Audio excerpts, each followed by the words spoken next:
Chicago. I've been in Chicago for nearly 2 years, more than 2 years now. Everybody is able to hear me? Yes? Okay. I will try to be brief because I'm the last one to take the floor. I will make a couple of points. First on what is France, what is Europe, and I will try to adapt perhaps a different perspective, talking about the foreign policy assets of the European Union, and I will make a last comment about the so-called euro crisis. So, first question, what is France? France is a nice country. Good food, good wine. The top tourist destination in the world. But it's also the 5th largest economy, second in the EU. It's also the 2nd largest diplomatic network in the world after the United States.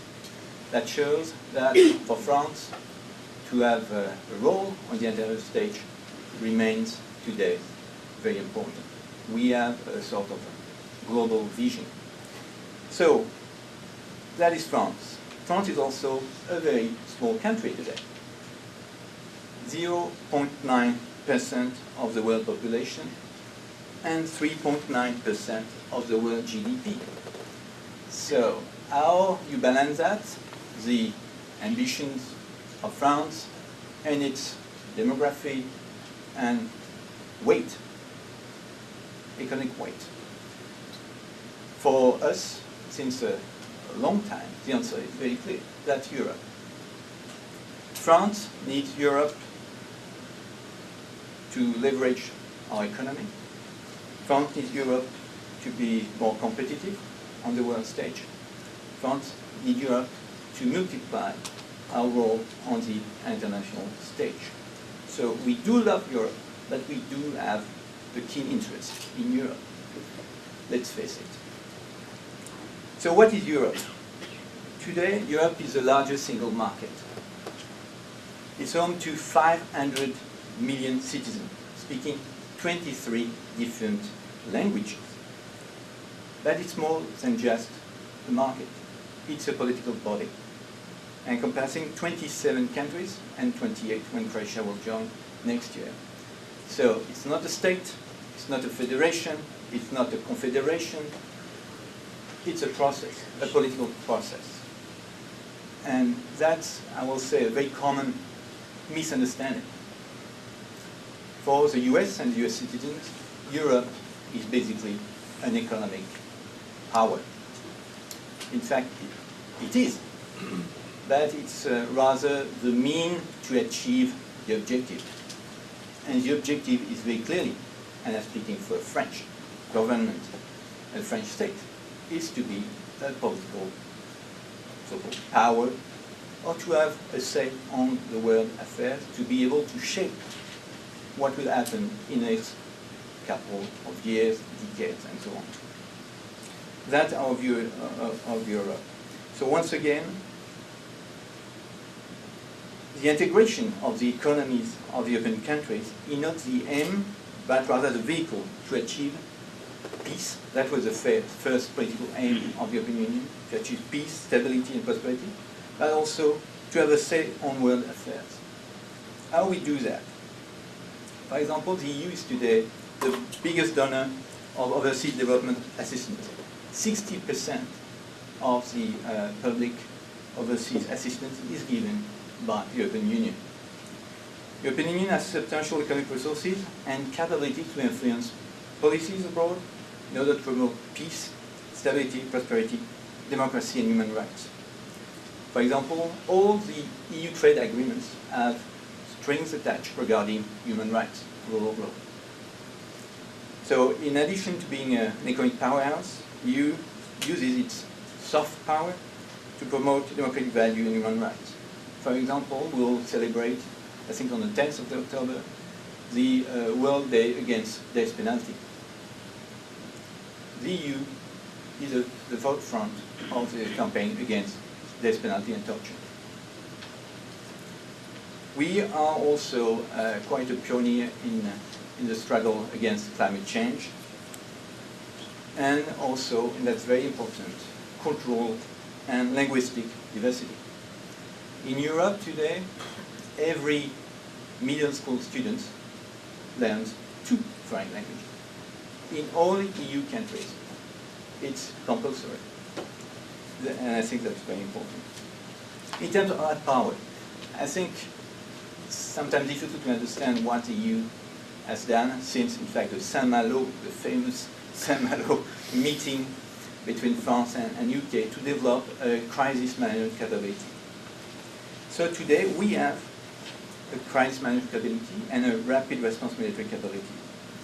The EU has carried out 24 civilian and military operations overseas, at times with the support of NATO, sometimes without the support of NATO. And I would like to just point out that 21 members of the EU are also NATO members. Just to add that the EU also has an equivalent of the US State Department. Pierre Vimont, the former French ambassador to Washington, is at the head of the European External Action Service, which was launched in December 2010 to advance common foreign policy areas. Just the last word about the so-called euro crisis. And I must confess that sometimes reading the American press gets on my nerve. But there is always something positive, and now I think Europe is getting full attention in the US, and that's good. The euro is a tremendous success. It was launched 13 years ago. It has achieved its purpose to avoid inflation and competitive currency devaluation, and helping create jobs. I just had a look at the figures. In the first 10 years after introduction of the euro, 14 million jobs were created in Europe, compared to 8 million in the US. For me, that's a success. The euro today is the second global reserve currency, and its exchange rate, despite all the ups and downs, is around 20% higher than when it was introduced. However, it's clear that after the financial crisis of 2008, because we need to remember that it started here in the US in 2008, the market started to worry about the ability of some European countries to repay their debt or to grow their way out of the debt burden. They also doubt the determination of the Eurozone government to fix the flaws in the construction of the monetary union. So in fact, the crisis is an incentive for us, an incentive to do better, to deepen the European Union. We are currently working on 4 major priorities, and they were in fact referred to by my colleagues. First one, of course, to reduce the level of deficits and debts. In clear, we need to tighten our belts and firmly establish the principle of fiscal responsibility. You may have recognized the German accent in that point. Second priority, to promote growth, which is one main French focus. That means to foster investment, innovation, and productivity. The European Council has adopted a $150 billion compact for growth and jobs last June. Third priority, to improve the functioning of the Eurozone and its economic governance in order to have the tools to face difficulties and ensure enough fiscal and budgetary convergence between its members. Because, of course, today, the main problem is the divergences between the members. The last point was addressed by my German colleague, is to deepen the political union. The report presented by the German Foreign Minister, Mr. Westerwelle, is a first contribution to the reflection. We'll need time, because we will have to take very tough decisions. But we will have to deepen this political union. That's a big challenge for us, for next generation, and I think also for the US. Because we are not only the first economic partner of the US, we are also the first political partner. We share common values, common heritage, common history, and we are democracy. Don't forget about that. We are an alliance of democracy. Thank you. Thank you so much.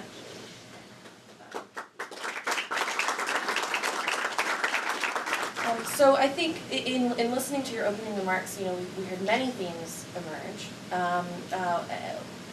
The balance between sovereignty and austerity, unification of different policies. I think it would be interesting to start there.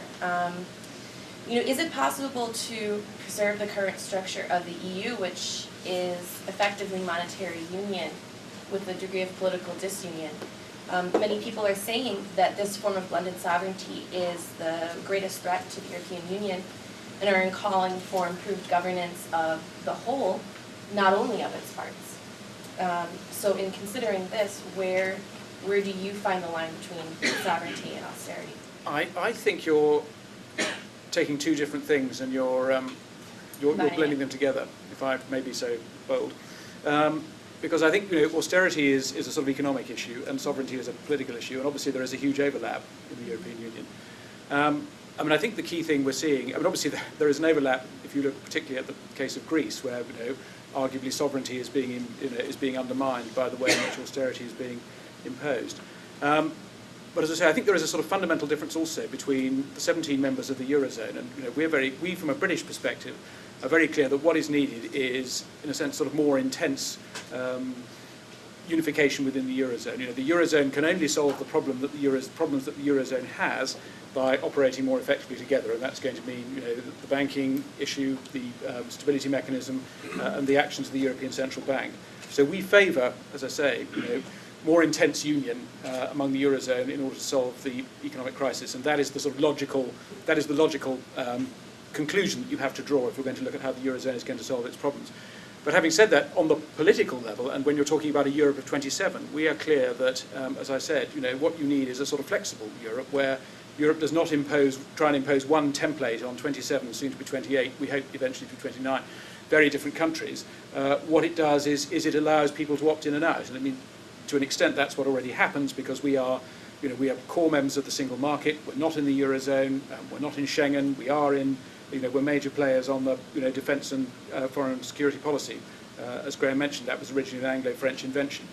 So we would see, if you like, a sort of Europe where, in economic terms, you have a sort of hard core, which is quite integrated among the 17 Eurozone members, and you have a sort of wider Europe, which is focused on the single market, some of the political things that Europe does on the world stage, and other things, But in a sense, the key point is that it's flexible and you can opt in and out according to what happens to suit you and what the people of Europe, who sometimes aren't always consulted on these things, actually want. It's interesting what Robert said, because I think we really go in the direction of a Europe with several speeds, and you mentioned it already. But the problem is, I think, that you cannot separate the development, for example, in the Eurozone from the development within the 27 member states. And I think what we currently discuss, the banking union, with the supervision of all banks, there the first question comes already. Should this regulator, for example, the European Central Bank, only watch about the functioning of the banks in the 7 member states or in the 27 member states of the European Union? First question. Second question, what will be the relation between the supervision body, perhaps again the European Central Bank, and the already existing European surveillance body, which is placed in London? What will be the effects of a stronger Eurozone, a more integrated Eurozone, on the fiscal or on the banking sector in London? So there are a lot of interlinks which are not so easy to separate, but I think it really goes in a Europe of different speeds. And I think that's what I said at the beginning. I think that within the Eurozone, or perhaps it is true for all the member states of the European Union, we need to solve the shortcomings of the European Monetary Union, and we only can solve the shortcomings if we solve the underlying problems with the fiscal union, and that's why and the economic union, and that's why I also said we need a roadmap. Because there are a lot of proposals floating around currently. As it was said, Minister Westerwelle and our minister was part of it. These are very, very good declarations. I think that it shows the political will where the European Union should go to. But again, the banking union the idea was to recapitalize directly, and now it gets a little bit technical, to recapitalize ailing banks with money from the European Stability Mechanism. This was the original idea. Then some member states said, we can agree on that, but before we need a banking union with a supervision body.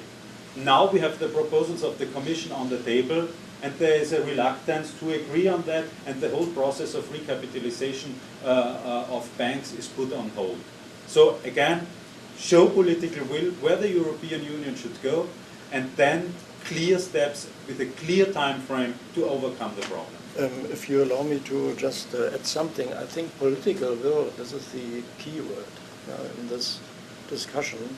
And you, if I understood your question well, at the beginning it was also the question whether we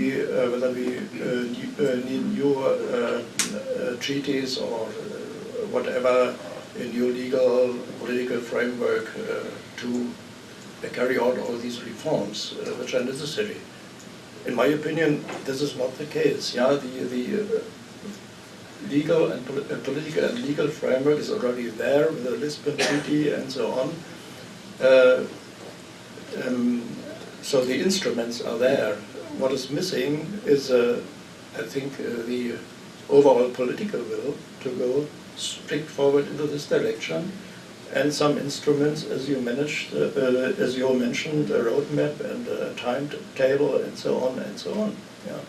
So we come always to the political level, and as you said in this discussion today, difficult to get 27 or even more member states under one head, as we say in German, maybe also in English or in America, to unite 27 opinions, yeah, to unite, even to unite 17 is difficult, as we can see in the Eurozone now. So the concept of a union with different paces has been already been mentioned several times today. It seems more and more realistic to me.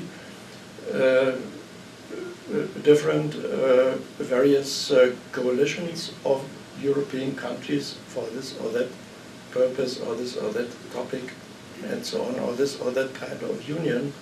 I think if we go into this direction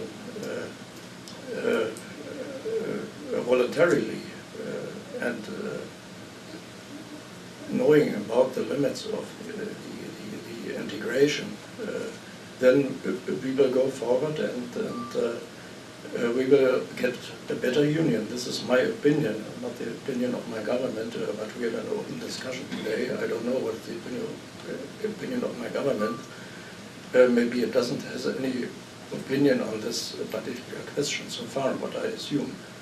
But I think this seems to me the most realistic path to go forward within the European Union. Within the existing treaties as far as possible, but creating the political will may be under the pressure of the mounting crisis. It will be easier, yeah, to come to this political will, to act in this direction, and then making a roadmap and a timetable and going straight forward on. Thank you very much. Just a couple of words about sovereignty.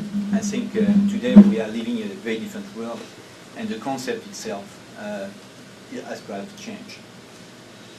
Which country is sovereign today? Which country is able to live in a sort of autonomous ways in a vacuum? I don't think any country is able to do that today. So we are sharing sovereignty. What is important is the democratic legitimacy of the decision made by the state. So sovereignty is a concept that should perhaps that we need perhaps to work on. Just to give you a very clear example, you have Italy, a democracy, European country, with a prime minister who was ousted not by a political vote in parliament, not by riots on the streets, by a revolution, but by the markets. Is Italy less or more sovereign? Just a matter for some reflection. also on the issue of what is the European Union, one of the main features, and that was addressed by my Austrian colleague, the EU is a normative power, because to be able to function with 27 countries, you have to set rules, very detailed rules. You have a lot of bureaucratic work done in the EU for good reason, because we need to work on the same page, so on the same rules. And those rules, they do have an impact. The Eurozone rules will have an impact on the 27. And what we will decide in the EU will have an impact on the US. It's already the case. The EU standards, because the EU is the largest single market in the world, do apply in the US. All large US companies wanting to do business in Europe, they have to take care of EU regulation, standards, and rules. We are setting, in many ways, even, I will say, on the political ground, some EU standards. I talk about the death penalty. Since last 20 years, we have made a lot of progress in that. 20 years ago, the Japanese were not bothering about the death penalty. Today, I could tell you that it's a real issue, as it is in the US. Last year, Illinois decided to get rid of the death penalty, not because of EU pressure, just because there were some standards, world standards emerging, and Illinois was eager to join world standards. That's how the EU is developing.